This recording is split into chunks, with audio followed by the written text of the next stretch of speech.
Ice Age is a 2002 American animated adventure comedy film directed by Chris Wedge and written by Michael Berg, Michael J. Wilson, and Peter Ackerman. Produced by Blue Sky Studios as its first feature film, it features an ensemble voice cast, including Ray Romano, John Leguizamo, Denis Leary and Jack Black. Set during the days of the Pleistocene Ice Age, the film centers around an unlikely herd of three mammals: Manny, a no-nonsense woolly mammoth; Sid, a loudmouthed ground sloth; and Diego, a sardonic smilodon who come across a human baby and work together to return it to its tribe. Ice Age was originally conceived by Fox Animation Studios as a traditionally animated film, but became a full-length CGI film from Blue Sky, which had been transformed from a visual effects house to a computer animation studio. Focus shifted from making an action-adventure drama film to a more comedy-oriented one, and several writers, including Berg and Ackerman, were brought on to lighten the tone. David Newman composed and conducted the film's musical score. Ice Age was released in the United States on March 15, 2002 by 20th Century Fox. The film received generally positive reviews from critics and was a box office success, grossing $383 million, and becoming the 8th highest grossing film and the highest grossing animated film of 2002. It was nominated at the 75th Academy Awards for Best Animated Feature. It spawned a franchise, consisting of several sequels, spin-offs, specials, shorts, and video games.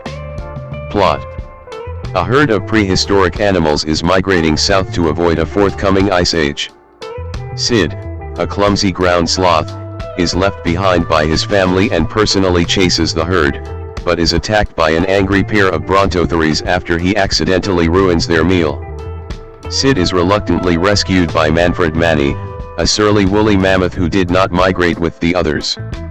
Sid insists upon following Manny, but the latter wishes to be alone and is frequently annoyed by Sid's outgoing demeanor. Sometime before these events, a human tribe hunted and killed half of a smilodon pack for their pelts. Soto, the leader of the surviving saber-toothed tigers, leads a raid on the human camp, intending to exact revenge by personally killing Roshan, the infant son of the chief. Soto has his lieutenant Diego bring the baby to Soto alive. Roshan's mother, however, flees with her son and leaps over a waterfall. Soto orders Diego to pursue Roshan and bring him back alive, threatening to kill him if he fails. Manny and Sid encounter Roshan and his injured mother in the river at the bottom of the falls. The woman leaves the baby with them, but is washed away. Sid attempts to return the baby to the human settlement, but finds the camp deserted. Diego offers to take the baby off the duo's hands, but a mistrustful Manny orders Diego to track the humans for them instead. Diego complies, but that night, he secretly sends word back to Soto that he is bringing both the baby and a mammoth for the pack to eat. After several misadventures and bonding moments during their adventure, the herd of three travels through an ice cave and discovers some human cave paintings. Though Manny experiences a flashback to when his family was killed by human hunters, he has become deeply attached to Roshan. Diego, beginning to second-guess his mission, changes sides completely after Manny saves his life from a lava flow. He informs Manny and Sid of Soto's pack waiting to ambush them at half-peak. Though the pair remain skeptical, having learned they were set up, Diego successfully convinces them their only chance is to trust him. Manny, Sid, and Diego plot to trick the pack of cats and escape. This initially works, but Soto and two others manage to corner Manny at a cliff edge. Diego jumps in to fight Soto and save Manny, and is severely injured in the process. Soto is thrown against an overhanging rock and is killed by falling icicles, which prompts the rest of his pack to flee. As Manny and Sid grieve for Diego, he convinces them to leave him and return the baby to the humans before the mountain passes fill with snow. Manny and Sid catch up to the humans and Roshan reunites with his father, who gifts Manny the shell and bead necklace he had for his son. Diego, having survived his injuries, catches up just in time to say goodbye to Roshan, and the reunited trio, now best friends, head back south towards warmer climates. Cast. Main article, List of Ice Age characters. Ray Romano as Manfred Manny, a woolly mammoth. John Leguizamo as Sid, a ground sloth. Denis Leary as Diego, a smilodon. Goran Visenjic as Soto, a smilodon. Jack Black as Zeke, a smilodon. Cedric the Entertainer as Carl, an embolotherium. Stephen Root as Frank, a megacerops, and Father Start, a paleotherium. Diedrich Bader as Oscar, a smilodon.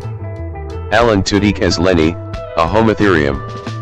Jane Krakowski and Lori Bagley as Rachel and Jennifer, respectively, a pair of female giant ground sloths. Chris Wedge as Scrat, of a fictitious species of saber-toothed squirrel. Tara Strong as Roshan, a human infant. He is never referred to by name in the film, instead being nicknamed Pinky by Manny. Production. Development. Ice Age was originally pitched to 20th Century Fox in 1997 by producer Laurie Forte. The film, originally envisioned as a traditionally animated movie with an action-oriented comedy-drama tone, was intended to be developed by Don Bluth and Gary Goldman's Fox Animation Studios. Around the same time, Blue Sky Studios, a small visual effects studio in White Plains, New York, was bought out by Fox and reshaped into a full-fledged CG animation film studio.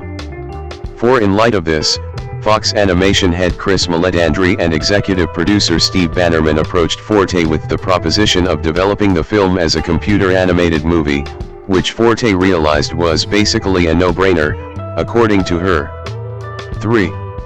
Michael J. Wilson, who had written and developed the film's original story treatments in conjunction with Forte, wrote the first draft for the script, and Chris Wedge, a co-founder of Blue Sky, was brought onto the project as the director in late 1998. Fox also opted for the movie to take a more comedy-oriented direction, and brought writer Michael Berg to help emphasize a more comedic tone. After being hired, Berg reportedly told the studio that he couldn't write a film made for children, to which the studio responded, "Great. Just write a good story." Story development began in spring 1999, and official production on the film began in June 2000, 1 week after the closure of Fox Animation Studios. 150 employees were hired to work on the film 6/7, and a budget of $58 million was granted by Fox. Peter Ackerman was hired as a third writer for the film, and collaborated extensively with Berg for 3 years before the two eventually moved on from the project. John Vitti and Mike Rice, both former writers for The Simpsons, were added later on after Berg and Ackerman left to further polish the script. For research, the film's development team took several trips to the Museum of Natural History early on in production in order to make sure that the film authentically felt like the Ice Age. Ultimately, the team translated the information that they had compiled in their research by stylizing it in order to fit with the film's story. A team of 32 animators went out and did research to figure out the movements of different animals.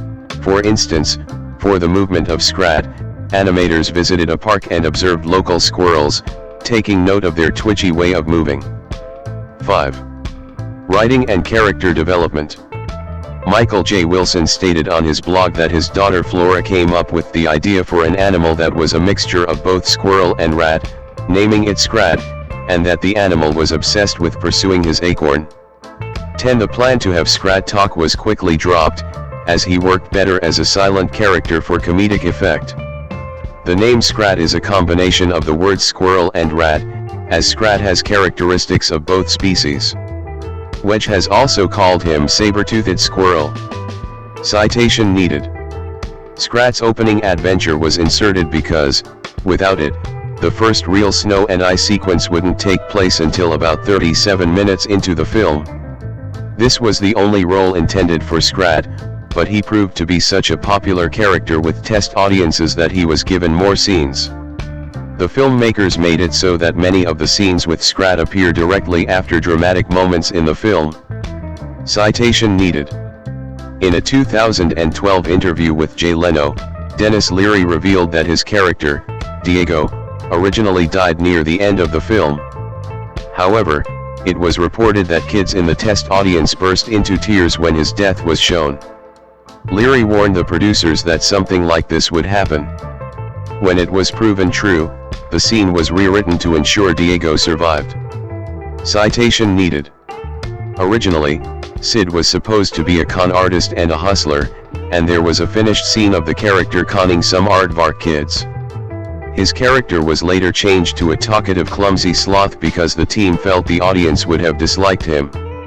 There was an alternate scene of Sid in the hot tub with the ladies which shows him saying to them, "Let's jump in the gene pool and see what happens."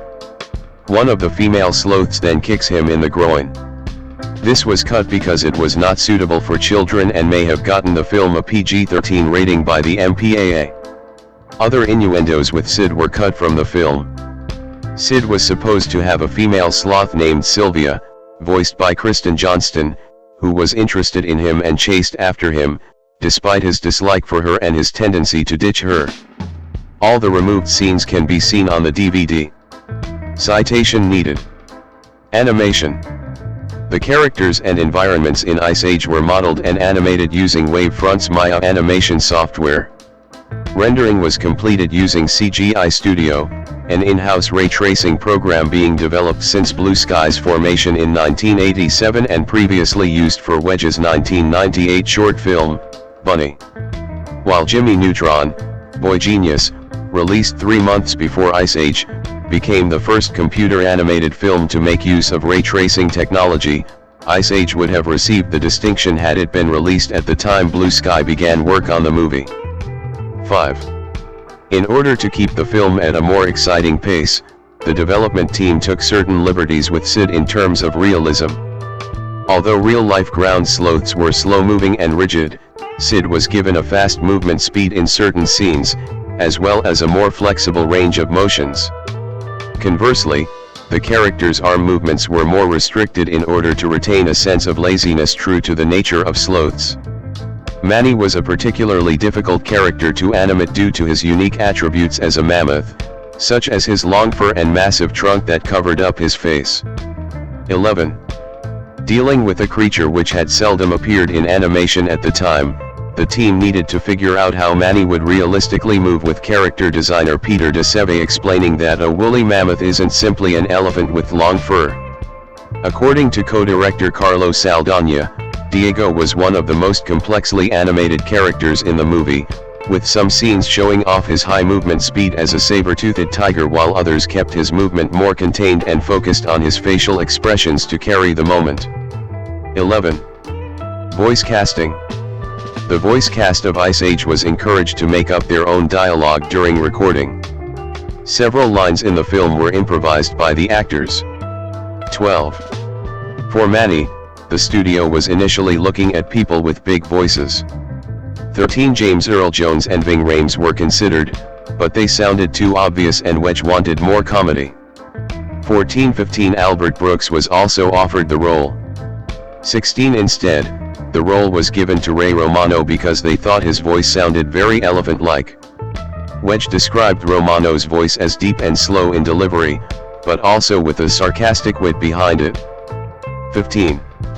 John Leguizamo, who provided the voice for Sid, experimented with over 40 voices for the character, including a slower-sounding voice to fit with the lazy nature of a giant sloth. Leguizamo came up with the final voice and trademark lateral lisp for the character after watching footage of sloths and learning that they store food in the pockets of their mouths which ferments over time.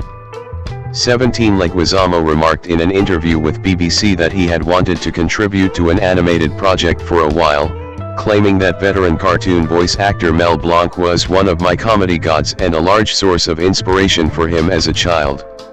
18. Music. Main article, Ice Age, soundtrack. The official soundtrack to Ice Age was released on May 14, 2002, by Varese Sarabande. The soundtrack consists of the original musical score composed for the film by David Newman and performed by the Hollywood Studio Symphony. The song Send Me On My Way by Rusted Root is also featured in the film but is absent from the album. 19. The Swedish group Bubbles released the song Somewhere, on their 2002 album In Between, to promote the movie, outside of the United States. The Japanese version has a theme song called A Single Drop of Tears by Zone. 2021-22. Marketing and release. Ice Age was released in theaters on March 15, 2002. Its original screening contained a sneak preview of Star Wars, Episode II, Attack of the Clones. 23. Its first teaser trailer debuted on June 18, 2001, and it was first screened in showings of Dr. Dolittle 2 and The Fast and the Furious, as well as some screenings of Atlantis, The Lost Empire, Lara Croft, Tomb Raider, Moulin Rouge, and Shrek. Its first teaser contained the opening scene featuring soon-to-be show-stealing character Scrat. A second trailer debuted online on October 29, 2001, and was first screened in showings of Monsters Incorporated. A third trailer followed up online on January 18, 2002, and was shown on Kung Pao. Enter the Fist. 24. The Fox network had aired behind-the-scenes footage and clips during February 2002 airings of The Simpsons, Futurama, King of the Hill, Malcolm in the Middle, and The X-Files, including custom-made bumpers featuring Scrat created by Blue Sky themselves. 25. The film was released on 2-disc DVD, VHS, and D-Theater in November 26, 2002, which contains sneak previews of Like Mike and Daredevil in all three of its original home media releases. 26. The DVD release of it was THX certified and gave the viewer the option of viewing the film in either widescreen or pan and scan full screen. 27. Its initial home video release for Ice Age was accompanied by an $85 million marketing campaign involving promotional partnerships with 14 different companies, 28 including Microsoft, Pizza Hut, Carl's Jr., Dole, Langers, Valpak, Cold Stone Creamery, and the National Hockey League. 29. All three releases included Gone Nutty, a short film starring Scrat and detailing his further antics as he tries to bury his acorn. 30. Another single-disc release was released in February 2005 to promote both the announcement of the film's sequel and robots, as well as trailers for Fat Albert, Because of Winn-Dixie, Millions, Garfield, the movie, Like Mike, The Sandlot 2, Anastasia, Home Alone, Cheaper by the Dozen, and many others. 31. At the same time, the film received a 2-disc Extreme Cool edition exclusively in international territories such as the UK, 32 Australia, and Germany. 33, as well as other countries in Europe, Asia, and Latin America. This release retains all of the bonus features missing on original international releases, such as games and the Bunny short film, a DT's audio track, a higher bitrate, and a sneak preview to robots.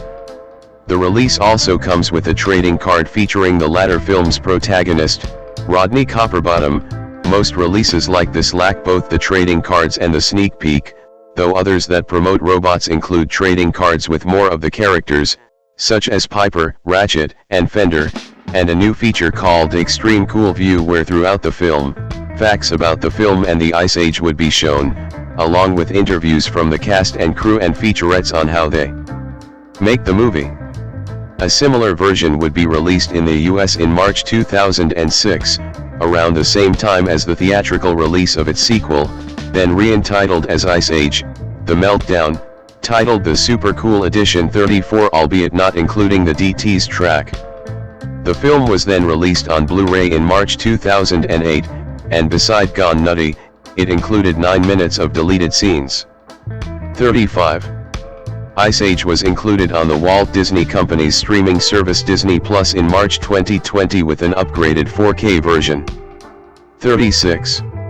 On October 2022, it was announced that the film would receive a nationwide limited theatrical re-release across 175 theaters from the Cinemark, Marcus Theaters, and Cinepolis chains, lasting from October 21 to 28 of that year. The re-release coincided with a brief period of Ice Age-themed festivities organized by Disney, celebrating the franchise's 20th anniversary and National Nut Day. The theaters that ran the re-release also ran sweepstakes for licensed products from the franchise, including plushes, figures, a fiddle book about the characters and a redeemable code for the Ice Age themed Minecraft DLC, introduced in June of that year. 37. Reception. Box office. The film had a $46.3 million opening weekend, a large number not usually seen until the summer season, and way ahead of Fox's most optimistic projection of about $30 million. It ranked number 1 at the box office during its first weekend, beating out Resident Evil and Showtime. 38. Ice Age broke Liar Liar's record for a March opening, later surpassed in 2006 by its sequel, Ice Age: The Meltdown, and at the time was the third best opening ever for an animated feature after Monsters Incorporated. $62.6 million, and Toy Story 2, $57.4 million. 39. Ice Age finished its domestic box office run with $176,387,405 and grossed $383,257,136 worldwide, being the 9th highest gross of 2002 in North America and the 8th best worldwide at the time. It was one of the 2 animated films of that year to make over $100 million domestically, with the other one being Lilo and Stitch. 40. Critical response. Ice Age holds a 77% approval rating on Rotten Tomatoes based on 166 reviews, with an average rating of 6.8/10. The site's consensus reads, "Even though Ice Age is treading over the same grounds as Monsters Incorporated and Shrek, it has enough wit and laughs to stand on its own." 41. Similar site Metacritic had a score of 61% out of 34 reviews, meaning generally favorable reviews. 42. Roger Ebert of the Chicago Sun-Times gave the film 3 stars out of 4 and wrote, "I came to scoff and stayed to smile." 43. Elvis Mitchell of the New York Times called the film a blandly likable computer animation extravaganza, comparing the film's plot to the 1948 Western film Three Godfathers. 44. According to CinemaScore polls conducted during the opening weekend, cinema audiences gave Ice Age an average grade of A on an A+ to F scale. 45. Accolades. Ice Age was nominated for the Academy Award for Best Animated Feature in 2003, losing to Spirited Away. 46. 47. The film is recognized by American Film Institute in the following lists. 2008, AFI's 10 Top 10. Nominated animation film 48. Video game. Main article, Ice Age, 2002 video game. A tie-in video game was developed by Artificial Mind and Movement and published by Ubisoft for the Game Boy Advance. A platform game, it has the player controlling Sid and Manny through 10 levels as they carry Roshan. The game holds an aggregate ranking of 46% on Game Rankings 49 and 47/100 on Metacritic. 50. Sequels.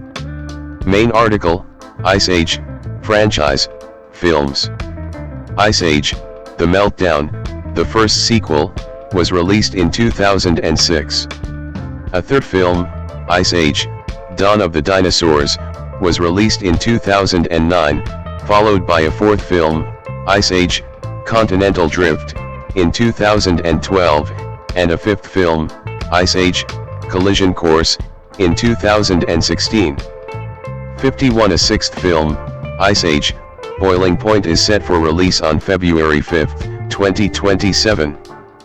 52. While failing to match the critical favor of the original film, most of the sequels have performed well commercially.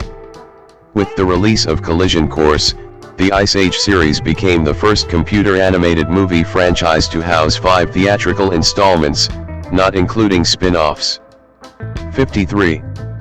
Following Disney's purchase of 20th Century Fox in 2019 and the closure of Blue Sky Studios in 2021, a spin-off film titled The Ice Age Adventures of Buck Wild and produced by Walt Disney Pictures was released directly to streaming on Disney Plus in 2022. Raymond Albert Romano I, born December 21, 1957, is an American stand-up comedian and actor.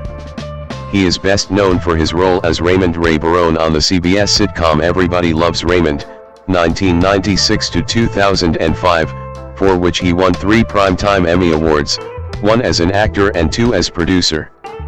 He is also known for being the voice of Manny in the Ice Age franchise. He has received several other awards, including nominations for 2 Grammy Awards and 2 Golden Globe Awards. He created and starred in the TNT comedy drama Men of a Certain Age, 2009 to 2011. From 2012 to 2015, Romano had a recurring role as Hank Rizzoli, a love interest of Sarah Braverman in the NBC series Parenthood. More recently he co-starred in the romantic comedy The Big Sick, 2017, and portrayed mob lawyer Bill Bufalino in Martin Scorsese's epic crime film The Irishman, 2019. From 2017 to 2019, Romano portrayed Rick Morweather in the Epix comedy drama series Get Shorty. Early life and education.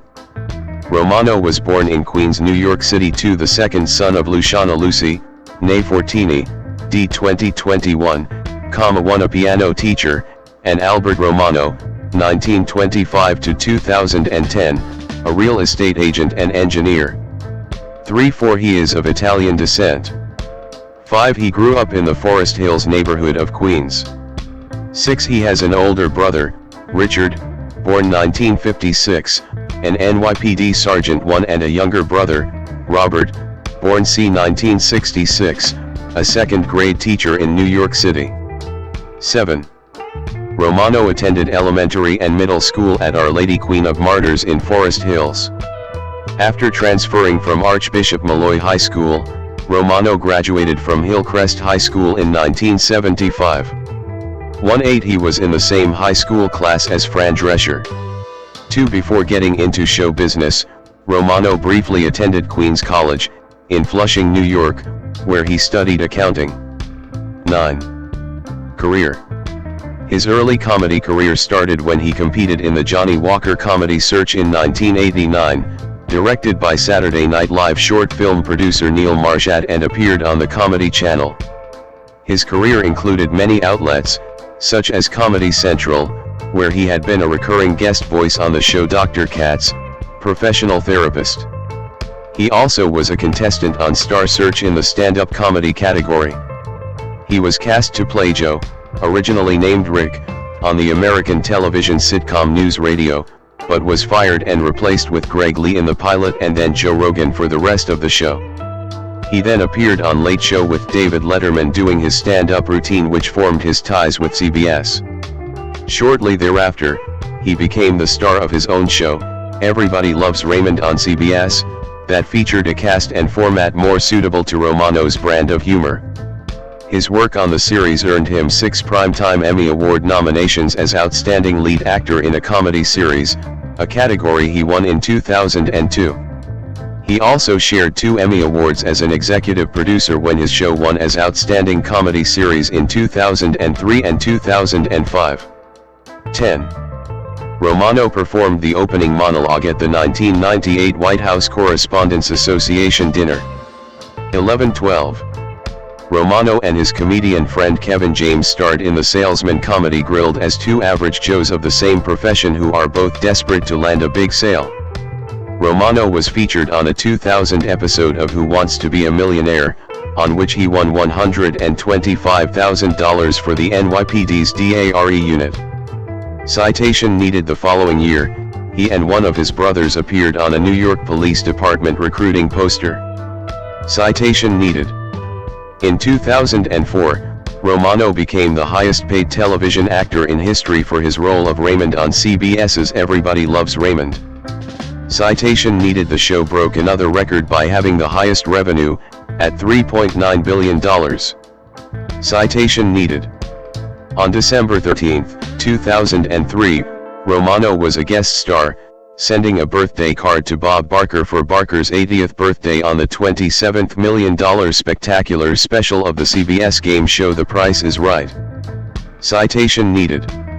Romano was the subject of the documentary film 95 Miles to Go. The film documents Romano's road trip across the south of the United States. The film was released in theaters on April 7, 2010, by Think Film. 13 In August 2006, Romano was interviewed in front of a live audience at UCLA by fellow stand-up veteran David Steinberg, for an episode of Sit Down Comedy with David Steinberg. The program first aired on the TV Land Network in March 2007. Romano returned to television with a new dramedy for TNT in 2008, Men of a Certain Age, which he co-created with former Everybody Loves Raymond writer Mike Royce. It co-starred Scott Bakula and Andre Braugher. Romano made an appearance in the 7th season of NBC series The Office as Merv Bronte, a nervous job applicant interviewing for the job left vacant by Michael Scott. 14. Romano made an appearance in the 3rd season premiere of the ABC sitcom The Middle as Nicky, a friend of Mike, who ruined his and Frankie's honeymoon. Romano was the second actor from Everybody Loves Raymond to be reunited with Patricia Heaton on The Middle. Doris Roberts guest starred in 3 episodes. He joined the cast of Parenthood beginning with its 4th season premiere. 15-16 He became a semi-regular, playing photographer Hank Rizzoli, who hired and later had a romantic relationship with Sarah Braverman and developed a friendship with her nephew who has Asperger syndrome. The role was specifically created for him after he expressed his love for the series and met with creator Jason Katims on the set of Friday Night Lights. 17. In 2002, Romano voiced the woolly mammoth Manny in the animated Blue Sky Studios film Ice Age.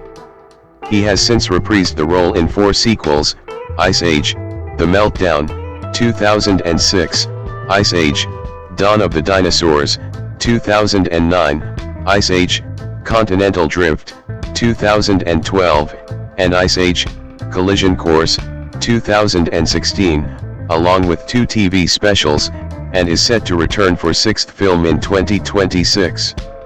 18. From 2017 to 2019, Romano played a leading role in 3 seasons of the MGM Plus television show Get Shorty, created by Davey Holmes and co-starring Chris O'Dowd. 19. In 2019, Romano starred in the Netflix comedy film Paddleton and portrayed mob lawyer Bill Bufalino in Martin Scorsese's The Irishman. 20. Romano is set to play Jim Valvano in an upcoming film about him. 21. Competitions. Romano at the 2010 World Series of Poker main event. Romano competed in the World Series of Poker in 2007, 2008, 2009, 2010, 2011, 2013, 2015 and 2023. In early 2010, Romano starred in the 2nd season of the Golf Channel's original series The Haney Project, in which Tiger Woods' former coach Hank Haney attempts to improve the golf games of different celebrities and athletes. Romano's goal was to finish the show being able to break 80. 22. Romano took time off from the show to be with his father, Albert Romano, who died in March 2010. Romano is also a regular competitor in the AT&T Pebble Beach National Pro-Am, where he finished 5th in 2012 with his partner, Australian professional Stephen Bowditch. It was the first time Romano had qualified for the final round after failing to do so on 11 successive occasions. He also competes annually in the American Century Championship, a celebrity golf tournament owned by NBC and held at Lake Tahoe 23-24 each July. Personal life. Romano married his wife, Anna Scarpola, in 1987. They met while working at the same bank. 9. They have 4 children, 9-25, and they own a property in La Quinta, California. 26-27. Romano's character's daughter on Everybody Loves Raymond was named after his real-life daughter, Alexandra Ally Romano.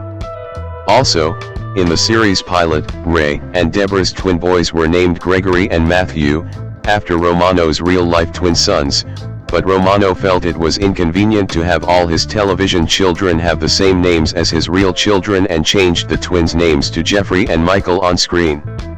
He also said his brother was not pleased with Ray Barone's television brother. 28 Ally was married in September 2024 and is expecting her first child in February 2026. 29. Romano's family has made various appearances in the show. Romano's daughter made several appearances on Everybody Loves Raymond as Molly, the best friend of his on-screen daughter, Ally, and the daughter of Ray Barone's nemesis, Peggy the Cookie Lady. Romano's father, Albert Romano, has made various appearances as Albert, one of Frank Barone's lodge buddies in various episodes, such as Deborah at the Lodge, and Boys Therapy. Romano's brother, Richard Romano, appeared in the episodes Golf for It, Just a Formality, and The Toaster. Romano's wife, Anna, appeared as one of the moms in the background at Jeffrey and Michael's school in season 6's episode titled The Angry Family. Citation needed. In February 2012, Romano revealed that his wife, Anna, had successfully battled stage 1 breast cancer in 2010. Romano told People magazine that the reason we're going public is to share our experience, yeah, but to have an effect. Our goal is to help people. 30. Romano was close friends with Doris Roberts, who played Marie Barone, Ray Barone's mother, on Everybody Loves Raymond. At the time of her death, Romano said he was inspired by her desire to continue learning throughout her life. She also served as a mentor, helping him to feel more comfortable on set. John Alberto Leguizamo Peles, /Leguizamo /Leguizamo, Colombian Spanish, Leguizamo, born July 22, 1960 or 1964, Note 1 is an American stand-up comedian, actor, and film producer. He has appeared in more than 100 films, produced more than 20 films and documentaries, made more than 30 television appearances, and has produced various television projects. He has also written and performed for the Broadway stage, receiving 4 Tony Award nominations for Freak in 1998, Sexaholics in 2002, and Latin History for Morons in 2018. He received a special Tony Award in 2018. Leguizamo began his career as a stand-up comedian in New York City. After several years of doing supporting roles in film and television, he rose to fame with major roles in the fantasy-adventure Super Mario Bros. Portraying Luigi and the crime drama Carlitos Way portraying Benny Blanco, both from 1993, followed by a role as drag queen Chi Chi Rodriguez in the road comedy To Wong Fu, Thanks for Everything. Julie Newmar, 1995, for which he received a nomination for the Golden Globe Award for Best Supporting Actor. Other films Leguizamo has since appeared in include Romeo plus Juliet, 1996, The Pest, 1997, Summer of Sam, 1999, Moulin Rouge, 2001, Empire, 2002, Love in the Time of Cholera, 2007, Righteous Kill, 2008, The Lincoln Lawyer, 2011, The Counselor, 2013, John Wick, 2014, John Wick 2, 2017, and The Menu, 2022.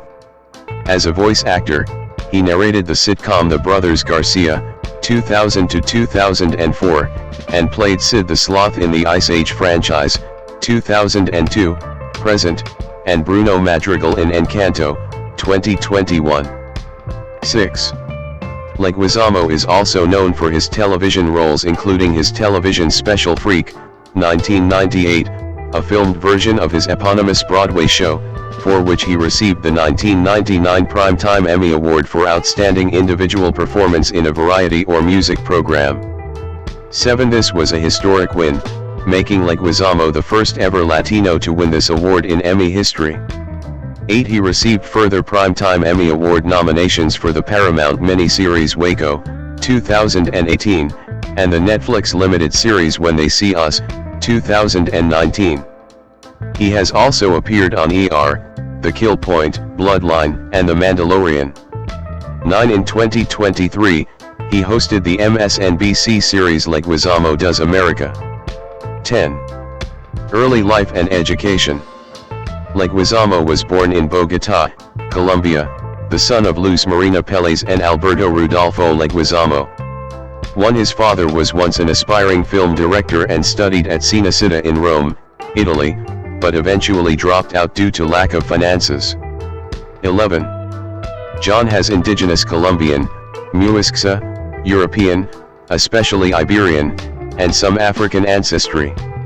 His paternal grandfather was a wealthy Colombian landowner, and his great-great-grandfather Higinio Cuela was mayor of Bogotá for 16 years in the late 1800s and is considered an important modernizer of the city. Before this discovery, Leguizamo had claimed that he was Puerto Rican on his father's side, which was one of the reasons he was selected as the Puerto Rican Day Parade Global Ambassador of the Arts 12 and marched in the parade on June 12, 2011. 13. It was determined that Leguizamo's maternal lineage includes the 16th century Spanish conquistador Sebastián de Belalcázar, as well as Geronimo Bituma, a 17th century indigenous Colombian of noble birth. When Leguizamo was 3 or 4 years old, 14, his family emigrated to New York City. 15, where they lived in various neighborhoods in Queens, including Jackson Heights. 16, 17, he later credited growing up as one of the first Latino children in the neighborhood as formative in his acting ability. It was tough. There were lots of fights. I would walk through a park and be attacked, and I had to defend myself all the time. But this helped me to become funny so that I wouldn't get hit. His parents divorced when he was 13, and he lived with his mother while growing up. 18, 19, 20, 21, Leguizamo and his family constantly moved apartments in Queens, attending multiple elementary schools. Leguizamo was arrested twice as a teenager, once for jumping a turnstile at a New York City subway station and another time for truancy. His family later sent him to Colombia for a year where he stayed with his relatives. 22.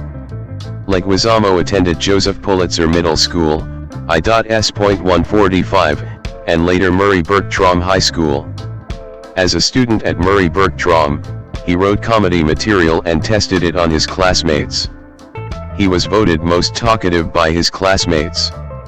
After graduating from high school, he began his theater career as an undergraduate at NYU's Tisch School of the Arts, from which he eventually dropped out in favor of a career in stand-up comedy. Post-NYU, Leguizamo enrolled at Lou Post and at HB Studio 23, where he took theater classes. Career. Early career. Leguizamo started out as a stand-up comic doing the New York nightclub circuit in 1984, and in 1988, he performed at the Public Theater in 2 shows, including as Puck in A Midsummer Night's Dream, in which he appeared with Fisher Stevens. 24, he made his television debut in 1986 with a small part in Miami Vice. His other early roles include a friend of Madonna's boyfriend in her Borderline video, 1984, and Private First Class Diaz in Casualties of War, 1989. In the early 1990s, he played a terrorist in Die Hard 2, 1990, Johnny in Hanjin with the Homeboys, and a robber in Regarding Henry, both 1991. In 1991, Leguizamo also wrote and performed in the off-Broadway production Mambo Mouth, where he played 7 different characters. Mambo Mouth won an Obie Award and an Outer Critics Award. He was listed as one of 12 promising new actors of 1991 in John Willis Screen World's Volume 43. Leguizamo in 2008. In 1992, Leguizamo starred in Whispers in the Dark as John Castillo. In 1993, he portrayed Luigi in the film Super Mario Bros., based on the Mario video game franchise. Despite being a critical and financial failure, the film was considered to be his breakthrough role, allowing him to appear in more successful comedic roles in the following years. That same year, he had a prominent role in Brian De Palma's Carlito's Way as Carlito Brigand's nemesis, Benny Blanco from the Bronx, which also boosted his career in serious roles, and wrote and performed in the one-man show Spicorama, where he made fun of the stereotyping of Latinos in the United States. The production won a Drama Desk Award and 4 Cable Ace Awards. Both Mambo Mouth and Spicorama were later filmed for presentation on HBO. In 1995, Leguizamo created produced, wrote, and starred in the 1995 Latino-oriented variety show House of Buggin' on Fox Television. Some audiences saw this as the Latino version of In Living Color. The show showcased Leguizamo's well-known ability to assume a wide variety of colorful, energetic characters, but due to poor ratings the show ran less than one season. Leguizamo also starred in Romeo plus Juliet, 1996, as Tybalt Capulet, as Violator in Spawn, Cholo in Land of the Dead, and Pestario Pest Vargas in The Pest, the latter being one of his few roles as a lead actor in a major film. In 1995, he co-starred as drag queen Chi Chi Rodriguez in To Wong Fu, Thanks for Everything. Julie Newmar, for which he received a Golden Globe nomination for Best Supporting Actor, and he appeared in the 1996 action film Executive Decision as Captain Rat. In 1998, he debuted on Broadway in the production of Freak, a semi-autobiographical one-person play that was filmed for HBO and released on October 10, 1998, with Spike Lee sitting in as director. The show won him the Drama Desk Award for Outstanding One-Person Show and the Primetime Emmy Award for Outstanding Individual Performance in a Variety or Music Program. In 1999, Leguizamo appeared in a supporting role as Vinny in Summer of Sam, which was written and directed by Lee. 2000 to 2009. Leguizamo at the 2007 Toronto International Film Festival. In 2000, Leguizamo portrayed both genies in Arabian Nights, a TV mini-series adaptation of the epic 1001 Nights. In 2001, RCA/BMG Records released John Leguizamo Live, a CD compilation of Leguizamo's stage routines. Among the bits are a primer Leguizamo gives on the history and culture of Latinos in America, which with the dubious tale of the mating of an Inca princess with a Spanish conquistador, thus creating the original dysfunctional Latin family, each member of which is voiced by Leguizamo. The CD also includes a musical intermission, with 2 salsa/hip-hop tunes, The Night Before Christmas and Gotta Get Some, and footage from Leguizamo's tours and 2 interactive games, Spanish Fly Pickup Line. To promote the 2001 movie Moulin Rouge, he appeared on a celebrity edition of the US version of Who Wants to Be a Millionaire? With Kelly Ripa, Kevin Sorbo, Alfre Woodard, Martin Short, and Chevy Chase. Appearing as the first celebrity to sit in the hot seat, he eventually tried for $125,000, but got the answer wrong. In 2002, he starred in the movie Empire. That same year he wrote and performed in Sexaholics, a love story, which explained his love life and how he started his own family. Later in 2002, on the syndicated version, a question about the movie featured his character, and Meredith Vieira mentioned that Leguizamo had played Lautrec and had been on the show. In 2002, he voiced Sid the Sloth for the film Ice Age, reprising the role for the sequels Ice Age, The Meltdown, Ice Age, Dawn of the Dinosaurs, Ice Age, Continental Drift and Ice Age, Collision Course. The game versions of the films also used his voice. In 2003, he voice-acted Glowbox from Rayman 3, Hoodlum Havoc. Leguizamo portrayed Paul in the Brad Anderson thriller film Vanishing on 7th Street. 25. Leguizamo at the 2010 Tribeca Film Festival. In 2004, he guest-starred on Dora the Explorer as Captain Pirate Piggy. During the 2005-06 television season, Leguizamo joined the cast of the show ER, playing the emotionally disturbed Dr. Victor Clemente, a new attending who is keen on introducing the staff of County General to better ways of treating patients and cutting-edge technology. Clemente, however, was plagued with personal problems and was fired from the hospital near the end of the season. Dr. Clemente's departure from the show was a blessing for Leguizamo. He revealed to Crave Online that he was not happy working on the television program. "I was depressed doing ER," he admitted. "I started gaining weight, I was eating donuts, I started smoking again. I'm eating McDonald's, things that I know when I'm depressed I do. I tried to kill myself internally." 26. In 2006, Leguizamo starred in the television pilot for Edison, a 2006 CBS drama about a Los Angeles detective, played by Leguizamo, who relied on impersonations and disguises to solve crimes. Other cast members included Curry Graham and Deirdre Henry. Kevin Rodney Sullivan directed from a script by Ron Milbauer and Terry Hughes. Leguizamo and David Hoberman also served as executive producers. In October 2006, Leguizamo's memoir, Pimps, Hoes, Playa Hotas and All the Rest of My Hollywood Friends, My Life, was released. During an interview on Late Night with Conan O'Brien, he stated that his memoir was very candid about experiences involving other celebrities he had worked with. He stated that working with Arnold Schwarzenegger on Collateral Damage, 2002, was one of the most enjoyable experiences he'd had as an actor, that Schwarzenegger's accent let him say things that others would think were sexist or homophobic if said by someone else, and that Steven Seagal was an egotist with diva tendencies. 27. In 2007, he played Michael Beltran in the movie The Babysitters. In 2008, he co-starred in the movie The Happening, written and directed by M. Night Shyamalan. 28. In July 2007, Spike TV aired its drama series The Kill Point, which starred Leguizamo, Donnie Wahlberg, and Michael Hyatt. The show was an 8-part series revolving around ex-war veterans whose bank robbery went wrong, thus ending in a hostage situation.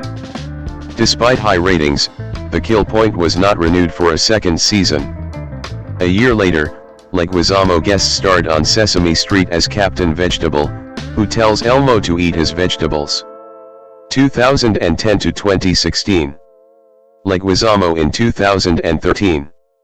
In 2010, Leguizamo also guest-starred on The Electric Company as himself, rhyming about commas and quotation marks.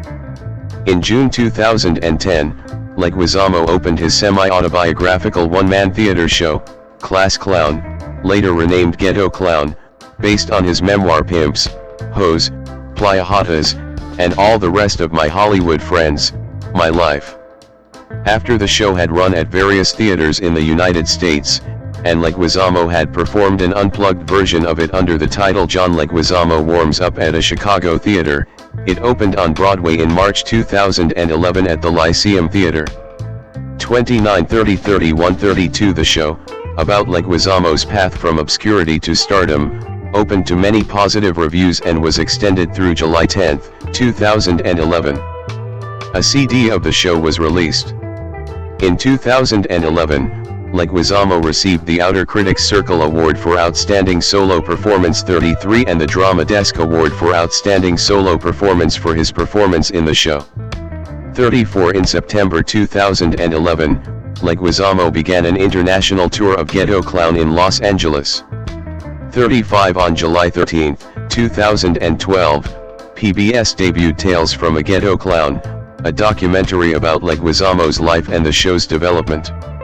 On November 16, 2013, John taped Ghetto Clown at the New Jersey Performing Arts Center in Newark, New Jersey for HBO. 36. In 2012, Leguizamo was cast as Derek Trotter in the American remake of the British BBC sitcom Only Fools and Horses. In October 2013, Leguizamo started filming for The Crash, starring alongside Frank Grillo, Anna Sophia Robb, Diana Agron, Ed Westwick, Minnie Driver, Mary McCormick, Christopher McDonald, and Maggie Q. 37 The film is directed by Aram Rappaport and produced by Hilary Shore, Atit Shah, and Aaron Becker. In 2014 Leguizamo starred alongside Jon Favreau in Chef as the line cook Martin, a role he prepared for by working as an actual line cook at the Lion in the West Village. 38 Also in 2014, he played a drug dealer in the action comedy film American Ultra alongside Jesse Eisenberg and Kristen Stewart. He also starred in John Wick as Aurelio in 2014. The Crash was released on January 13, 2017. 39. Leguizamo appearing at the Chicago Theater in September 2014. In 2015, Abrams Comey Carts published the graphic novel adaptation of Leguizamo's one-man Broadway show, Ghetto Clown. As with the live show, the graphic novel explores the actor-slash-comedian's life and career, beginning with his adolescence in Queens, New York, his involvement in 1980s avant-garde theater, his feature film career, and some of the colorful characters he encountered throughout his life. Leguizamo describes the work. Ghetto Clown is the history that I probably never should have told anyone but my therapist, but it's a real lesson that even if you suffer a certain amount, a lot, of self-doubt and anxiety, you can still accomplish great things. It's a lesson I'm really excited to impart to a whole new audience. The comic is illustrated by Krista Cassano. 40 in 2016, Leguizamo played the role of Ozzie Del Vecchio in the second season of the Netflix original series Bloodline. Also in 2016, he produced the Q Brothers' Othello, the remix at Off-Broadway's West Side Theater. 41. 2017, present. In 2017, Leguizamo sang on Almost Like Praying, a charitable song written and composed by Lin-Manuel Miranda. Proceeds from the song went to the Hispanic Federation to assist relief efforts for those in Puerto Rico who were affected by Hurricane Maria. 42. Also in 2017, he debuted Latin History for Morons 43, a show about the participation of Latin Americans throughout U.S. history. The show premiered at the Public Theater before moving to Studio 54. Latin History for Morons was nominated for the 2018 Tony Award for Best Play. 44. That year, he also was presented with a special Tony Award for his body of work and for his commitment to bringing diverse stories and audiences to Broadway for 3 decades. 45. In January 2018, Leguizamo was announced as the host of the 63rd Obie Awards held in May 2018 at Terminal 5. 46. In 2018, Leguizamo played undercover ATF agent Jacob Vasquez in the Paramount Network miniseries Waco. The following year, Leguizamo played Raymond Santana's father Raymond Santana Sr. in the Netflix miniseries When They See Us. Leguizamo wrote the original musical Kiss My Aztec, with book by Leguizamo and director Tony Tagon, music by Benjamin Velez, and lyrics by Velez, Leguizamo, and David Camp. It was developed at the Public Theater in 2018 and premiered at Berkeley Repertory Theater and La Jolla Playhouse in 2019, where it received critical acclaim. 47, 48, 49, 50, 51, 52. Leguizamo also received Smithsonian Magazine's 2018 American Ingenuity Award in the History category. 53. In 2020, Leguizamo played Gorkorsh in Season 2, Episode 1 of the Disney Plus series The Mandalorian. In 2021, he played Estragon opposite Ethan Hawke as Vladimir in Waiting for Godot and Wallace Shawn with the new group off stage as a video performance during the COVID-19 pandemic. 54. In 2021, Leguizamo provided the voice of Bruno Madrigal in the Disney animated film Encanto 55, which received the Academy Award for Best Animated Feature. In 2022 he acted in the critically acclaimed Mark Millar-directed comedy horror film The Menu alongside Anya Taylor-Joy and Ralph Fiennes, where he played a washed-up movie star attending an exclusive restaurant with his assistant played by Amy Carrero. Leguizamo based his character on Steven Seagal, with whom he co-starred in Executive Decision. 56. In 2022, he played Scrooge in the Christmas action comedy Violent Night. 57. In 2023, he briefly hosted The Daily Show after Trevor Noah's departure. Leguizamo was part of a series of rotating guest hosts. His brief tenure was a ratings hit, becoming the second most watched of the rotating guests only behind Al Franken. Other guest hosts included Sarah Silverman, Hassan Minhaj, Roy Wood Jr., Wanda Sykes, Leslie Jones, Kal Penn, Chelsea Handler, and Marlon Wayans. 58. It also was announced he would host the MSNBC series Leguizamo Does America, premiering on April 16 of that year. 10:59. In summer 2023, his play, Our Hood, an adaptation of Thornton Wilder's Our Town, had its first reading at the Guthrie Theatre under the direction of Major Garcia. 60. Leguizamo is the host of the PBS series, American Historia, The Untold History of Latinos, which premiered September 27, 2024. 61. Leguizamo played Nelson Castro in the play The Other Americans, which ran from September 11, 2025, to October 19, 2025, at the Public Theater. 62. Personal life.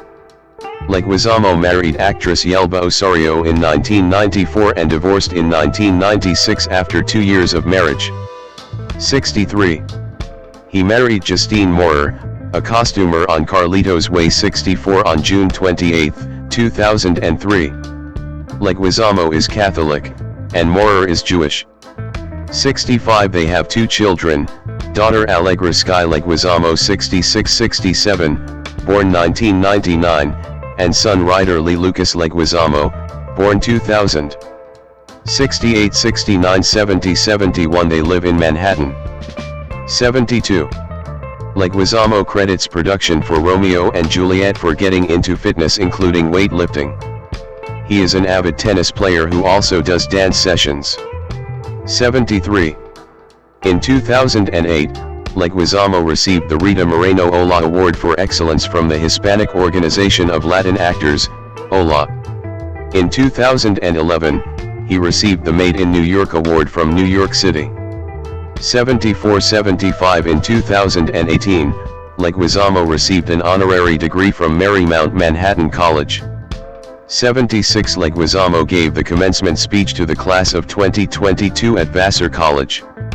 77. Activism. In 2004, Leguizamo was one of the celebrity supporters of Voto Latino, co-founded by Rosario Dawson. 78. In 2012, he co-founded NGL, Next Generation Latinx, collective to create content for Latinx audiences. 79. Backed by Go Digital Media Group, in 2022 NGL merged with Mitua to create the largest digital-first Latinx powerhouse in the US. 80. Leguizamo has also been heralded as a preservationist for the Greenwich Village Society for Historic Preservation. 81. In 2016, Leguizamo authored a searing op-ed in the New York Times, accusing Donald Trump of racist rhetoric and urging Latinos to vote. 82. As of 2022, he is on the board of directors for the National Museum of the American Latino. 83. Leguizamo has also been an activist directly through his artistic work. In 2017, he opened Latin History for Morons at the Public, and it later went to Broadway. Netflix filmed it in 2018, advocating that teaching Latin history is the first step toward conquering prejudice. 84. In 2020, Leguizamo's directorial debut, Critical Thinking, was released. He starred in the biographical drama set in 1998 about an inner-city teacher and students who compete in the U.S. National Chess Championship. 85. He said that he wanted to create a universal message of hope and spread this message to the world. 86. In 2022, he performed Ghetto Clown at Rikers Island Correctional Facility for an audience of justice-involved young men. 87. Leguizamo is an outspoken critic of Hollywood's whitewashing in the casting of movies. In 2022, he spoke out against the casting of James Franco to portray Fidel Castro in the upcoming film Melina of Cuba, La Hija Rebelde, stating, "I don't got a prob with Franco but he ain't Latino." 88. In a 2023 interview with TMZ, Leguizamo, who previously starred in the 1993 Super Mario Bros. Film, criticized the Super Mario Bros. Movie for having actors Chris Pratt and Charlie Day voice the Italian-American Mario and Luigi, saying, "No, I will not be watching. They could have included a Latin character, like I was groundbreaking and then they stopped the groundbreaking. They messed up the inclusion. They disincluded. Just cast some Latin folk. We're 20% of the population. The largest people of color group and we are underrepresented." 89. Leguizamo is an advocate for LGBTQ+ rights. In 2023, he, alongside other figures, appeared in a video produced by Teen Vogue and online magazine Them called Dear Trans Youth, affirming his support for transgender youth. Denis Leary, born August 18, 1957, is an American stand-up comedian and actor. He first came to prominence as a stand-up comedian, especially through appearances on MTV, including the comedic song Asshole, and through the stand-up specials No Cure for Cancer, 1993, and Lock and Load, 1997.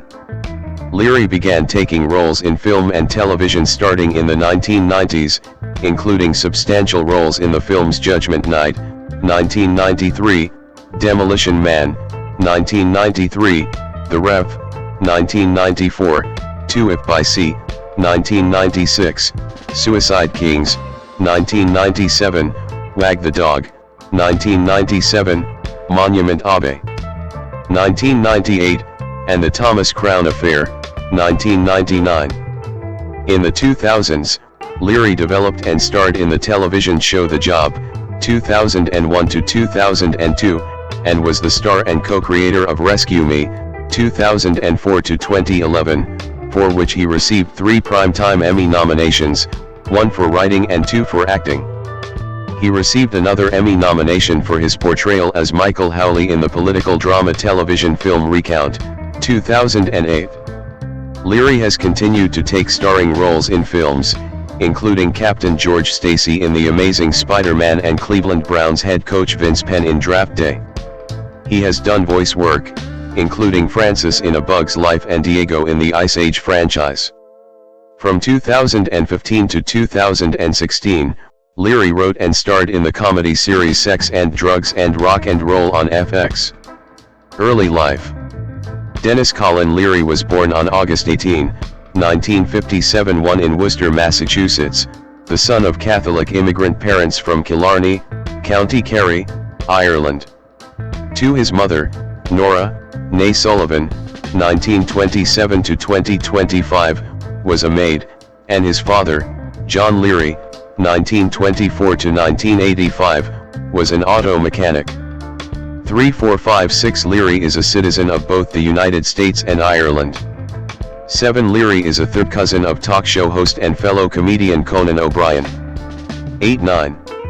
Leary attended St. Peter Marian High School in Worcester and graduated from Emerson College 10 in Boston.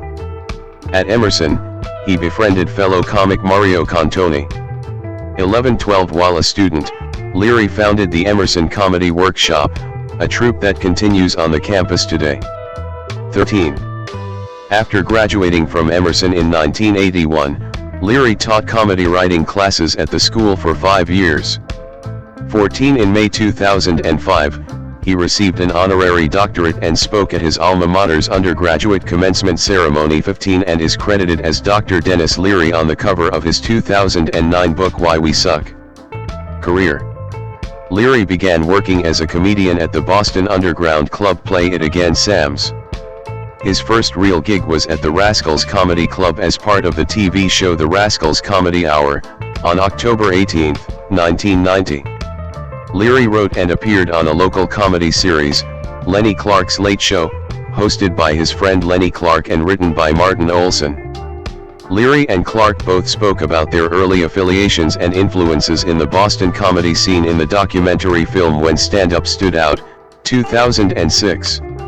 During Leary's time as a Boston area stand-up comic, he developed his stage persona.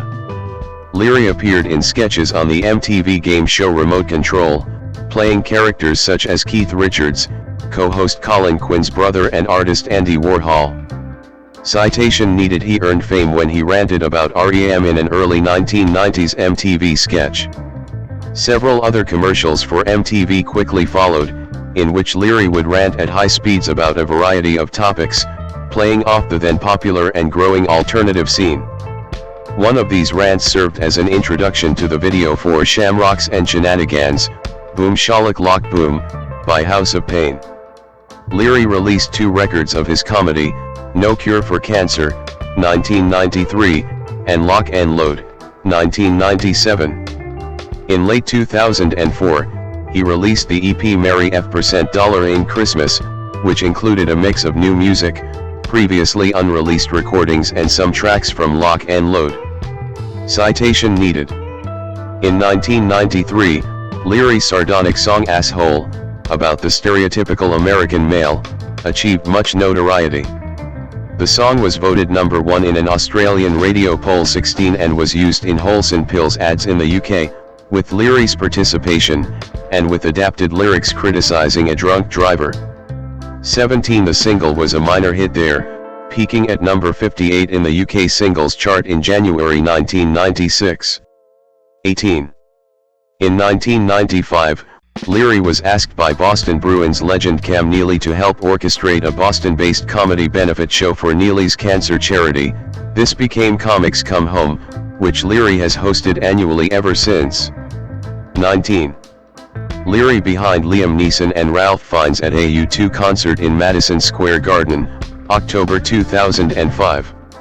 Leary has appeared in many films, including The Sandlot, 1993, as Scott's stepfather Bill, Demolition Man, 1993, as an Emmanuel Goldstein-esque revolutionary to Nigel Hawthorne's big brother, Judgment Night, 1993, The Ref, 1994, Gunman, 1994, Operation Dumbo Drop, 1995, Wag the Dog, 1997, Suicide Kings, 1997, The Matchmaker, 1997, Monument Abbey.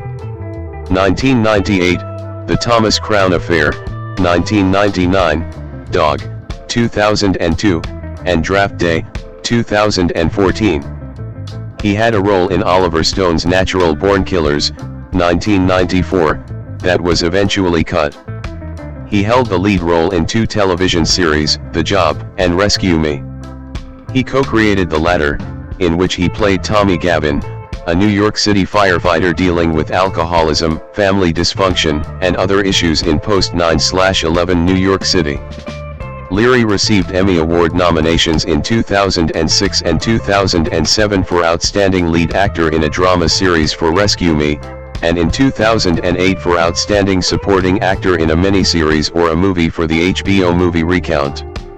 20 Leary was offered the role of Dignam in The Departed, 2006, but turned it down because of scheduling conflicts with Rescue Me. He provided voices for characters in animated films, such as a fire-breathing dragon named Flame in the series The Agents, a pugnacious ladybug named Francis in A Bug's Life, 1998, and a prehistoric saber-toothed tiger named Diego in the Ice Age film series.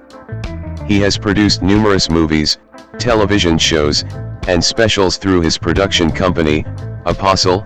These include Comedy Central's Shorties Watchin' Shorties, the stand-up special Denis Leary's Merry $% in Christmas and the movie Blow, 2001. Citation needed. As a Boston Red Sox fan, Leary narrated the official 2004 World Series film. In 2006, Leary and Lenny Clark appeared on television during a Red Sox telecast and, upon realizing that Red Sox first baseman Kevin Youkilis is Jewish, delivered a criticism of Mel Gibson's anti-Semitic comments. 21 As an ice hockey fan, Leary hosted the National Hockey League video NHL's Greatest Goals. 22 In 2003, he was the subject of the Comedy Central roast of Denis Leary. 23. Leary did the TV voiceover for MLB 2K8 advertisements, using his trademark rant style in baseball terms, and ads for the 2009 Ford F-150 pickup truck. Citation needed. He has also appeared in commercials for Hulu and DirecTV's NFL Sunday Ticket package. Citation needed. Leary was a producer of the Fox series Canterbury's Law, and wrote and directed its pilot episode.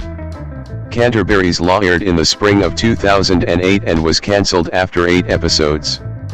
On September 9, 2008, Leary hosted the 6th annual Fashion Rocks event, which aired on CBS.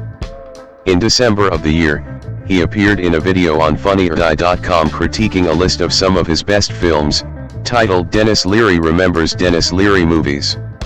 24 Also in 2008, Leary voiced a guest role as himself in The Simpsons episode Lost Verizon. On March 21, 2009, Leary began the Rescue Me comedy tour in Atlantic City, New Jersey. The 11-date tour, featuring Rescue Me co-stars Lenny Clark and Adam Ferrara, was Leary's first stand-up comedy tour in 12 years. 25 The Comedy Central special Douchebags and Donuts, filmed during the tour, debuted on American television on January 16, 2011, with a DVD release on January 18, 2011. 26.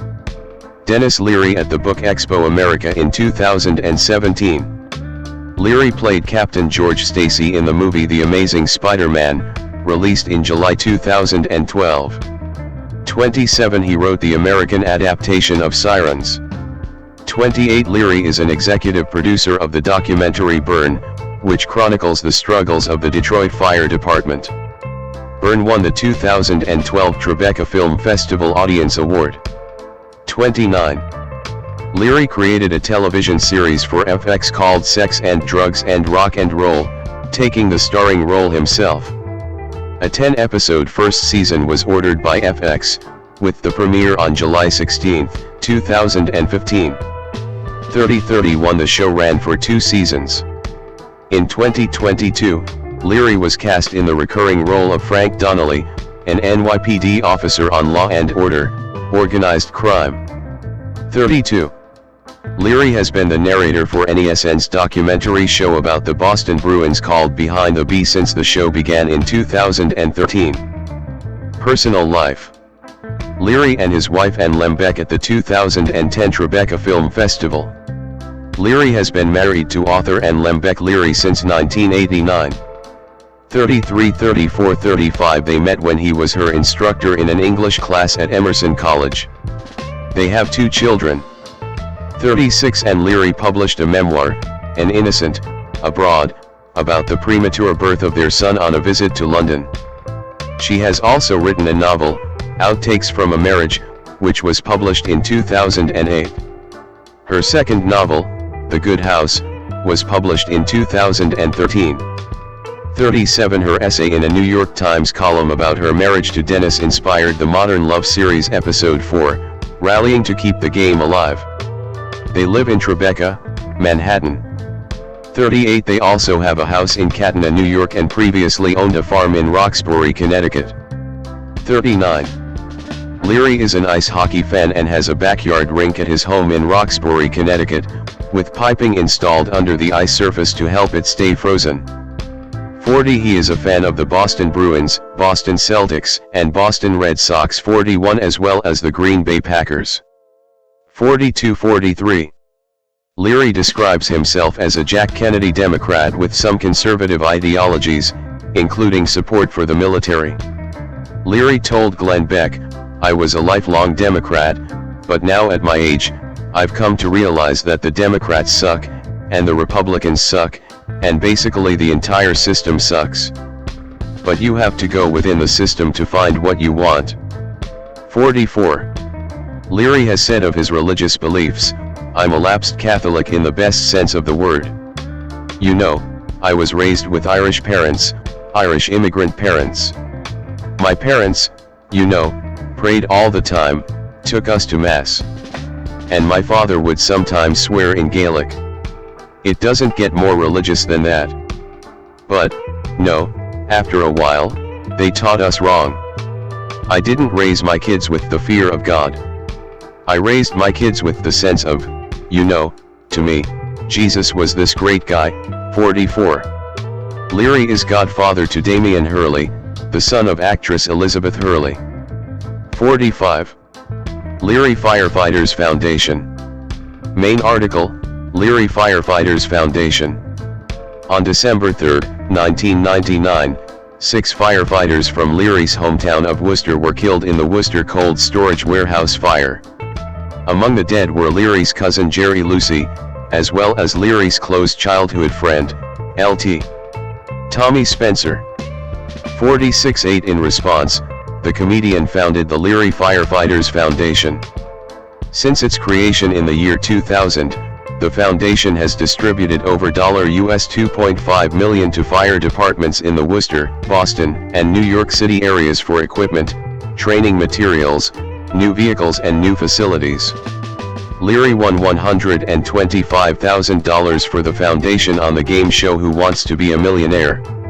A separate fund run by Leary's foundation, the Fund for New York's Bravest, has distributed over $2 million to the families of the 343 firemen killed in the September 11 attacks in 2001, in addition to providing funding for necessities such as a new mobile command center, first responder training, and a high-rise simulator for the New York City Fire Department's training campus. As the foundation's president, Leary has been active in all of the fundraising. In the aftermath of Hurricane Katrina in New Orleans, Leary donated over a dozen boats to the New Orleans Fire Department to aid in rescue efforts in future disasters. The foundation also rebuilt entire NOLA firehouses. 47. Controversies. This criticism or controversy section may compromise the article's neutrality. Please help integrate negative information into other sections or remove undue focus on minor aspects through discussion on the talk page. May 2025. Plagiarism. For many years, Leary had been friends with fellow comedian Bill Hicks. But when Leary's comedy album No Cure for Cancer was released, Leary was accused of stealing Hicks' act and material, ending their friendship abruptly.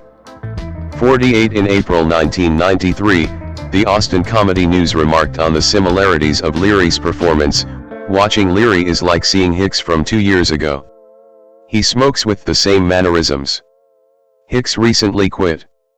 He sports the same attitude, the same clothes. He touches on almost all of the same themes. Leary even invokes Jim Fixx. When asked about this, Hicks told the magazine, "I have a scoop for you. I stole his Leary's act. I camouflaged it with punchlines, and to really throw people off, I did it before he did." 49. At least 3 stand-up comedians have gone on the record stating they believe Leary stole Hicks' material, comedic persona, and attitude. 48. 50-51. One similar routine was about the so-called Judas Priest suicide trial, during which Hicks says, "I don't think we lost a cancer cure." 52. During Leary's 2003 Comedy Central roast, comedian Lenny Clark, a friend of Leary's, said there was a carton of cigarettes backstage from Bill Hicks with the message, "Wish I had gotten these to you sooner." This joke was cut from the final broadcast. 53. The feud is also mentioned in Cynthia True's biography American Scream, The Bill Hicks Story. Leary was in Montreal to host The Nasty Show, at Club Soda, and Colleen was coordinating the talent, so she was standing backstage when she heard Leary doing material that sounded incredibly similar to old Hicks riffs, including his perennial Jim Fixx joke, "Keith Richards outlived Jim Fixx, the runner, and health nut dude." The plot thickens. When Leary came off stage, Colleen, more stunned than angry, said, "Hey, you know that's Bill Hicks' material. Do you know that's his material?" Leary stood there, stared at her without saying a word, and briskly left the dressing room. 54. According to the book, True said that upon hearing a tape of Leary's album No Cure for Cancer, Bill was furious. All these years, aside from the occasional jibe, he had pretty much shrugged off Leary's lifting. Comedians borrowed, stole stuff, and even bought bits from one another. Milton Berle and Robin Williams were famous for it. This was different. Leary had, practically line for line, taken huge chunks of Bill's act and recorded it. 54. In a 2008 appearance on the Opie and Anthony Show, comedian Louis C.K. claimed Leary stole his "I'm an asshole" routine, which was then expanded upon and turned into a hit song by Leary. 55. On a later episode of the same show, Leary challenged this assertion by claiming to have co-written the song with Chris Phillips. 56. Autism. In his 2008 book Why We Suck, a feel-good guide to staying fat, loud, lazy, and stupid, Leary wrote, There is a huge boom in autism right now because inattentive mothers and competitive dads want an explanation for why their dumbass kids can't compete academically, so they throw money into the happy laps of shrinks, to get back diagnoses that help explain away the deficiencies of their junior morons. I don't care what these crackerjack whack jobs tell you, your kid is not autistic. He's just stupid. Or lazy. Or both. Leary later stated that the quote was taken out of context and that in that paragraph he had been talking about what he calls the trend of unwarranted overdiagnosis of autism, which he attributed to American parents seeking an excuse for behavioral problems and underperformance. Later, he apologized to parents with children diagnosed with autism whom he had offended. Thomas Jacob Jack Black, born August 28, 1969, is an American actor, comedian, and musician. He has played leading roles in family and comedy films, in addition to his voice work in animated features. His accolades include an Emmy Award, a Grammy Award, and nominations for 2 Critics' Choice Awards and 3 Golden Globe Awards. In 2018, he was awarded a star on the Hollywood Walk of Fame. Black began acting at the age of 13, and his early films include Dead Man Walking, 1995, The Cable Guy, 1996, Mars Attacks, 1996, An Enemy of the State, 1998. He gained recognition for starring in the romantic comedy High Fidelity, 2000, which led to substantial roles in films like Shallow Hal, 2001, and Orange County, 2002. He established himself as a leading man with a starring role in the musical comedy School of Rock, 2003, earning a nomination for the Golden Globe for Best Actor. He then starred in the films King Kong, 2005, The Holiday, 2006, Nacho Libre, 2006, and Tropic Thunder, 2008. Also in 2008, he began voicing Po in the Kung Fu Panda franchise.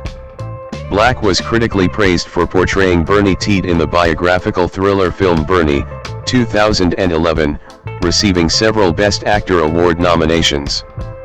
Following career fluctuations, he experienced a resurgence with roles in Goosebumps, 2016, Jumanji, Welcome to the Jungle, 2017, The House with a Clock in Its Walls, 2018, Jumanji, The Next Level, 2019, and a Minecraft movie, 2025. He also voiced Bowser in the Super Mario Bros. Movie, 2023, receiving a nomination for the Golden Globe for Best Original Song. Outside of acting, Black formed the comedy musical duo Tenacious D with longtime friend Kyle Gass in 1994. They have won 1 Grammy for Best Metal Performance. Since 2018, he has run a YouTube channel called Jablinski Games. 1. Early life. Thomas Jacob Black II was born in Santa Monica, California 3 on August 28, 1969 the son of satellite engineers Thomas William Black and Judith Love Cohen. 5. He was raised in Hermosa Beach, California. His mother worked on the Minuteman nuclear missile guidance system, the Apollo Lunar Module Guidance System 6 and the Science Ground Station for the Hubble Space Telescope, and was also a writer. 7, 8, 9. He has 3 older half-siblings through his mother, scientist Neil Siegel, Howard Siegel, and Rachel Siegel. 9. His mother was born Jewish, to a family from Poland and Russia. His father converted to Judaism, and is of German, English, Irish, and Scottish descent. Black was raised Jewish, attending Hebrew school and had a bar mitzvah. 2, 10, 11. Black's parents divorced when he was 10-12, and his father then stopped practicing Judaism. 13, 14. Black moved to Culver City with his father and frequently visited his mother's home. For high school, Black's parents enrolled him at the Poseidon School, a private secondary school designed for students struggling in the traditional school system. 15. He also attended the Crossroads School, where he excelled in drama. He later attended University of California, Los Angeles, UCLA, 16 but dropped out during his second year to pursue a career in entertainment. 17 fellow UCLA student Tim Robbins later cast Black in Bob Roberts. In 1995 and 1996, he gained recurring roles in the HBO sketch comedy series Mr. Show. 18. Acting career. See also, Jack Black filmography. Early roles. In 1982, Black's first acting job was in a television commercial at age 13 for the video game Pitfall. 19 In 1987, Black joined the Actors Gang, a theater troupe founded by UCLA students including Tim Robbins, and appeared in a variety of stage productions. 20 Black's adult career began with small roles on prime-time television, including Life Goes On, Northern Exposure, Mr. Show, Picket Fences, The Golden Palace, and The X-Files. Black appeared in the unaired TV pilot Heat Vision and Jack, directed by Ben Stiller, in which he played an ex-astronaut pursued by actor Ron Silver. He was accompanied by his friend who had merged with a motorcycle, voiced by Owen Wilson. 21 After Tim Robbins cast him in Bob Roberts' 1992, Black began appearing in small film roles such as Airborne, 1993, Demolition Man, 1993, Waterworld, 1995, Dead Man Walking, 1995, The Cable Guy, 1996, The Fan, 1996, Mars Attacks, 1996, Crossworlds, 1996, The Jackal, 1997, Enemy of the State, 1998, and others.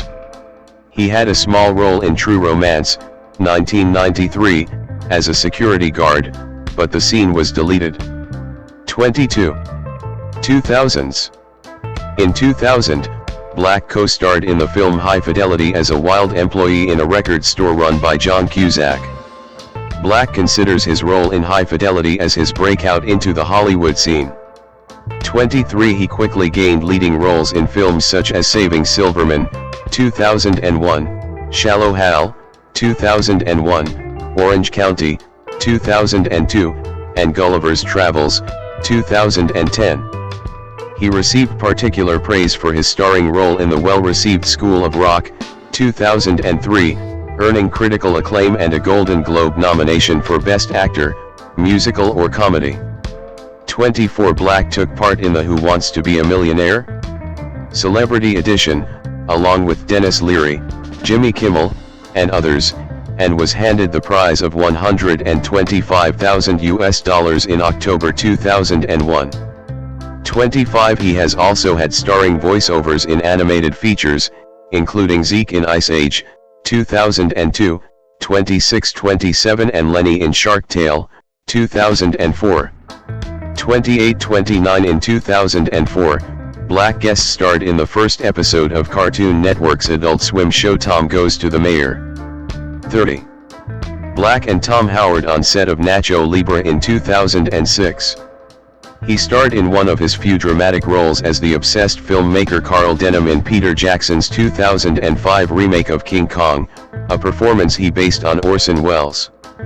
In 2006, he played the role of King Herod in a one-night benefit concert of Tim Rice and Andrew Lloyd Webber's Jesus Christ Superstar at the Ricardo Montalban Theater.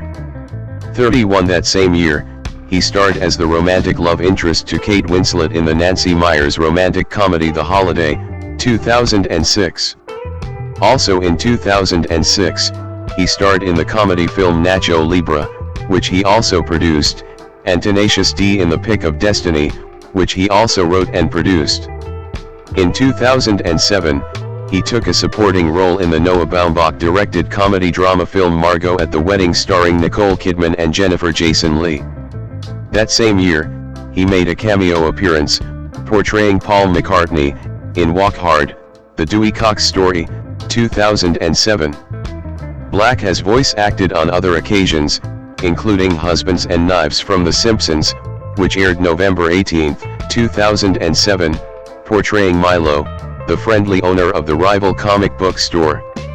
32 In 2008, he starred in the buddy comedy Be Kind Rewind, opposite Mos Def, and the war satire Tropic Thunder, alongside Ben Stiller and Robert Downey Jr. On December 14, he hosted the 2008 Spike Video Game Awards. Black has hosted the Nickelodeon Kids' Choice Awards and Acceptable.tv. 33. Black at a Kung Fu Panda 2 premiere in June 2011. He voiced the title role in Kung Fu Panda, which grossed $20.3 million on its opening day, June 6, 2008, as well as Kung Fu Panda 2 and Kung Fu Panda 3. This is his favorite role, and he praises the tutoring of co-star and two-time Academy Award winner Dustin Hoffman. 34. In addition to Kung Fu Panda, 2008, 35 he provided the voice of the main character, Rhodey Eddie Riggs, in the heavy metal-themed action-adventure video game Brutal Legend, for which he won the Best Voice Award at the Spike Video Game Awards in 2009. 36. In 2009, he appeared in the post-Super Bowl episode of The Office along with Cloris Leachman and Jessica Alba in a fake movie within the show. 37. He starred in the Harold Ramis-directed adventure comedy Year One, 2009, alongside Michael Cera. In April 2009, Black starred in an episode of Yo Gabba Gabba, in which he vocalized children's songs, such as It's Not Fun to Get Lost, Friends, and the Goodbye Song. 38. Black voiced Darth Vader in bad lip readings parodies of the Star Wars original trilogy on YouTube. 39. 2010s. In 2010, Black made a guest appearance on Community 40 and also guest starred on Nickelodeon's iCarly in an episode titled, I Start a Fan War. 41. 42. Black has appeared numerous times on the untelevised TV network Short Film Festival Channel 101, created by Dan Harmon and Rob Schrab, starring in the shows Computerman, Time Belt, and Laser Fart. He also provided an introduction for the unentered sketch comedy Awesome Town, donning a colonial-era military uniform. In the introduction, he claims to be George Washington and takes credit for the accomplishments of other American presidents such as Thomas Jefferson and Abraham Lincoln. Citation needed. His next film, The Big Year, a competitive birdwatching comedy co-starring Owen Wilson, Steve Martin, and JoBeth Williams, was released in October 2011. 43. Black garnered a second Golden Globe Award nomination, this time in the category Best Actor in a Comedy, for his 2011 starring role in Richard Linklater's black comedy Bernie. He played as real-life murderer Bernie Teed, a funeral director in a small East Texas town, who befriends and eventually murders a rich widow, played by Shirley MacLaine. Black's subdued portrayal, authentic East Texas accent, and musical talent, he sings several gospel hymns as well as 76 trombones, had Roger Ebert describing Black's work as one of the performances of the year. 44. He presented the tribute to Led Zeppelin when the band was named as 2012 recipients of Kennedy Center honors. 45. In 2015, Black played a fictional version of real-life author R.L. Stine for Goosebumps, and provided the voices of two of Stine's creations, Slappy the Dummy and the Invisible Boy. 46. He reprised the Stine role in the film's 2018 sequel, Goosebumps 2, Haunted Halloween.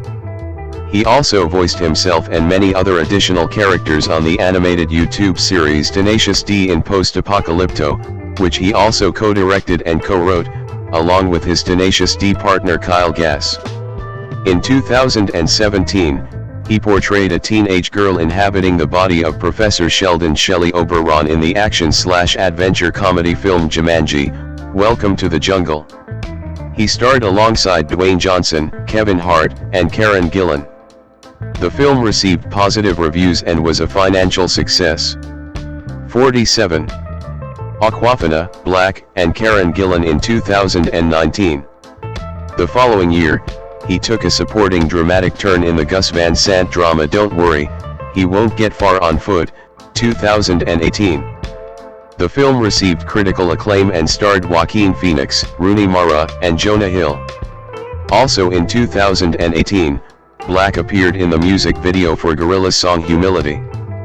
48. He reprised his role in Jumanji, Welcome to the Jungle sequel, Jumanji, The Next Level, 2019, which, like its predecessor, was also a box office success, becoming one of the highest-grossing films of 2019.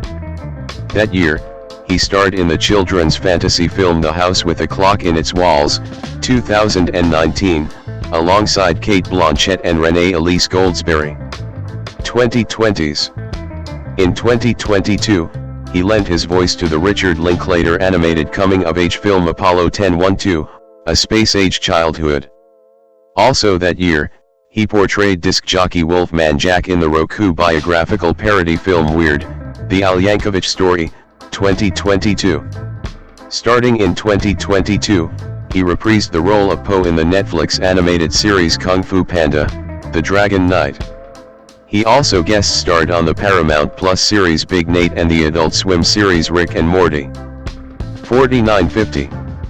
The next year, Black voiced Bowser in Illumination's animated feature film The Super Mario Bros.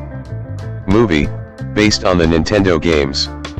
The film was released in April 2023 and was an international box office success, ranking as one of the highest-grossing films of 2023. 5152. That same year, he also took roles as Joseph Stalin in the Mel Brooks Hulu comedy series History of the World, Part 2 and Captain Bombardier in the Disney Plus series The Mandalorian. 53. Black then reprised his role as Po in Kung Fu Panda 4, voiced Claptrap in Borderlands, both 2024, and most recently, portrayed Steve in a Minecraft movie, 2025.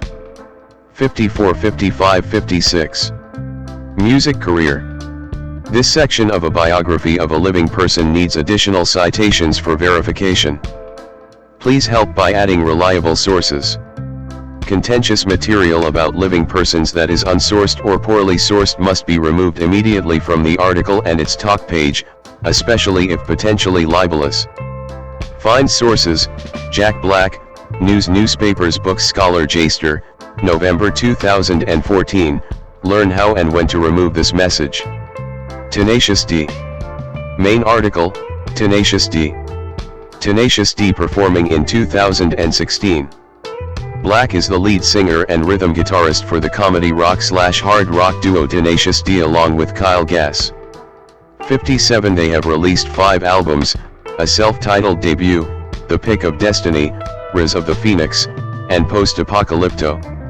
One of their songs from their album The Pick of Destiny, titled The Metal, was used in the music video games Guitar Hero 3, Legends of Rock 58 and Brutal Legend. 59. Rock Your Socks, from the album Tenacious D, was played in the music video game Rock Band Unplugged as well. 60. Master Exploder from The Pick of Destiny went on to be used in music video games Guitar Hero Van Halen, Rock Band 2, and Brutal Legend, along with their song Tribute from Tenacious D. Master Exploder and The Metal featured in the comedy film Tenacious D in The Pick of Destiny. The film, directed by Tenacious D veteran Liam Lynch, featured recurring characters from Black's comedies such as Lee the Superfan and the Sasquatch. Several celebrities had roles in the film, actor Tim Robbins cameos as does Dave Grohl as Satan. Ben Stiller also makes an appearance as a worker at a guitar center, even having a role in the music video for Tribute. 61. In October 2010, Tenacious D appeared at BlizzCon 2010, a convention hosted by the game designers, Blizzard Entertainment. In 2012, Jack Black joined up with other celebrities to record Book People Unite, a song sponsored by the Library of Congress and Rev. 62. On July 14, 2024, Tenacious D celebrated Gass' birthday during their performance at the ICC Sydney Theatre. A birthday cake was brought out and Black encouraged Gass to make a wish. Gass responded, "Don't miss Trump next time," referring to the attempted assassination of Donald Trump the day before. 2 days later, Black wrote on social media that he was blindsided by Gass' comment and that he did not condone hate speech or political violence in any form. Tenacious D cancelled the rest of their world tour, and Black said their creative plans are on hold. Gass apologized on social media, calling his comment highly inappropriate, dangerous, and a terrible mistake. Gas deleted his apology later that week. 63, 64, 65, 66. Solo. Black performing in 2006. In 2000, Black, along with Gas, provided backing vocals to punk rock band The Vandals' song 14, which appears on their album Look What I Almost Stepped In. 67 Black has also appeared on Dave Grohl's Probit album, providing vocals for the hidden song I Am the Warlock, and Lynch's Fake Songs album, providing vocals for the song Rock and Roll Whore. Black performed a cover of Marvin Gaye's Let's Get It On in the last sequence of High Fidelity. He lent his musical abilities to the Queens of the Stone Age song Burn the Witch with rhythmic stomps and claps. 68